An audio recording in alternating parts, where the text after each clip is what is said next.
Hello there, if we've never met before, my name's Zach and welcome to the Son of David YouTube channel. Now before we get into today's video, first I just want to apologize to anyone who watched the first video and was like, oh, I can't wait for a second video to be uploaded in a short, timely manner. That clearly didn't happen, but I have a reason. I actually ended up getting a full-time job, so I've just been transitioning to that.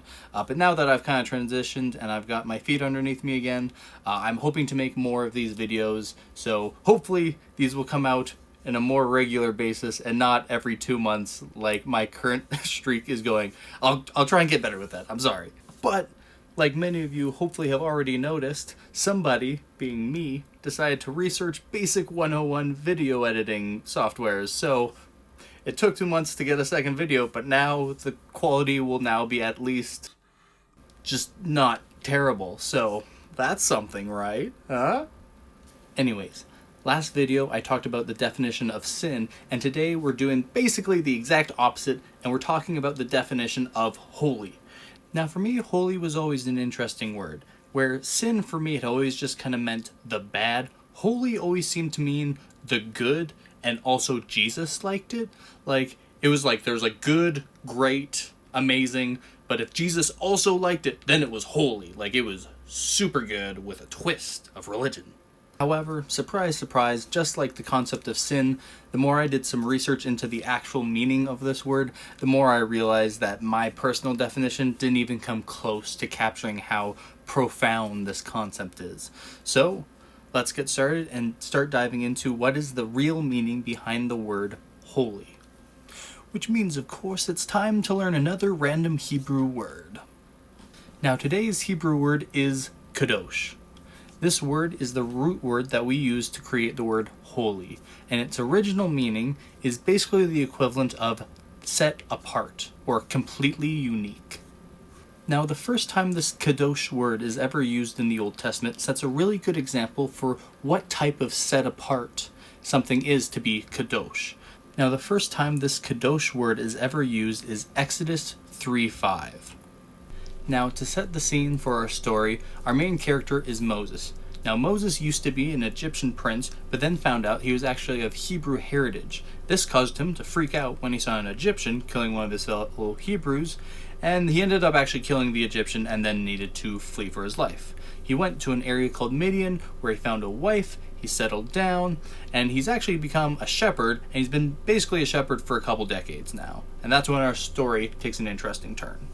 One day, while he was tending to his sheep, Moses sees something he's never seen before, or something that any of us have probably ever seen before. He sees a bush engulfed in fire, but not burning up. Curious, he goes to investigate and see what the heck is going on. As Moses gets closer to this peculiar burning bush, he hears someone calling his name, Moses, Moses, Moses, in which he responds, "Here I am," which is a fair way to respond to your name being called. But suddenly, our story takes a turn, and Moses' life is forever changed. Exodus 3, verse 5 reads, "Do not come any closer," the Lord warned. "Take off your sandals, for you are standing on holy ground." The angel of the Lord then goes on and gives Moses the instructions to go free the people of Israel, thus beginning really the story of the biblical people of Israel. This is an amazing and powerful moment in the Bible, and it's pure power goes to show what happens in holy places. Now, it's very clear that this Mount Sinai is in fact set apart by God. Not only is it the place where Moses receives his original instructions, it's also where the nation of Israel ends up and receives the Ten Commandments. God is clearly doing something powerful and specific at this place.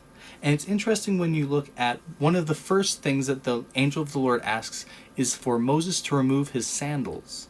Now, most historical theologians contribute this to the fact that Moses was simply a shepherd at the time, which means the bottom of his sandals would have just realistically been covered with sheep dung and mud, which is not exactly a sanitary mix. Now, this request for Moses' sandals to be removed points us towards something that is fundamental for something to be holy. For something to be holy, it must also be pure and clean, and God refuses to see his holy things become unclean or blemished. There is something different about things that are holy. There's a difference of quality that truly makes them distinct from other things in the natural world. And it seems not only places can be holy, but whole groups of people can be holy as well. For example, in Exodus 19:6, the whole nation of Israel is declared to be God's holy nation. And just like how dirty sandals weren't allowed in the holy place of Mount Sinai, the nation of Israel also had a lot of regulations and restrictions about how they could act as a people in order to set them apart from the rest of the world around them. An example of this is that the nation of Israel was required to follow God's law, a set of rules and practices that distinguished them from the nations around them. But this isn't all that came with being a holy nation. It is from the nation of Israel that our Savior, Jesus Christ, came into the world. And it is through the gift of being a holy nation that the Savior of the human species came into being. But before I get too deep into that topic, first I want to talk about a third area that can be holy, which is time itself. And a great example of this is the Sabbath. Now, for anyone who doesn't know, the Sabbath comes from the Genesis creation story, and it's basically comes from when God spends the first 6 days creating the universe and everything inside of it, and then he takes the seventh day and he rests. And so he asks us to also rest on the seventh day, and the Sabbath is declared holy. So when it comes to areas that can be holy, you've got places that can be holy, you've got people that can be holy, and you have time that can be holy, which I think is really interesting because God has created so much, but then he's very specifically chosen specific places, people, and times where God goes, hey, I'm going to do my will and my higher purposes, and I'm going to be very specific about it, and I'm very intentionally going to direct my influence and my love through these people, places, and times. Now, I was trying to find a really good way to describe what makes these situations, these people, places, and times different and so set apart from everything else. And the best example I can think of is my time in the mountains. Now, I have the good fortune to live in Alberta, Canada, and I have the Rocky Mountains like an hour and a half away from where I live. So I like to go to the mountains as often as I can, and I love hiking. And my favorite hikes to do are summit hikes, where you spend an hour or two and you climb up a mountain, and then when you get to the summit, you get to just look around you at the valleys around you. And every time I do this, I have a very unique experience, where you've just climbed this mountain and you're looking at all these valleys.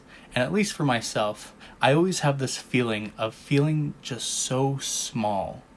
But the interesting thing is that I never feel intimidated by how small I feel. In fact, I feel almost relieved. When I look out and I just see the lakes and the valleys and the forest around me, I'm always just blown away by how amazing and powerful and big God is. And I just feel so humbled to know that in this amazing creation with these valleys and mountains around me, God apparently still cares about me and knows my name. And after all my research, I think that is the best way to describe something being holy. It's a person, place, or time, and when you experience it or reflect on it, you feel humbled and you realize just how magnificent God is. And I find it so comforting, especially in this COVID season, to know that God is intentional with the people, places, and times that he creates. And that no matter what's going on, there is a higher purpose for the things that God designs. And he has a bigger plan far beyond anything that we could possibly imagine. And for me, I'm very thankful for that. Alright, that brings us to the end of today's video. I'm not going to make any promises about the next one, but I will try and be a little bit more on top of it. I'm just adjusting still to having a full-time job and also trying to make these videos for fun and just trying to learn along the way. Obviously, even just the video quality improvement is going to be pretty drastic with each video as I continue to actually learn about how to make YouTube videos. So thank you for being patient with me. I'll try and be a little bit more on top of it. If you have any suggestions on things that you would like to see, or any video ideas, other words that you'd like me to maybe do a deep dive on, please let me know. And see you next time I make a video. Bye!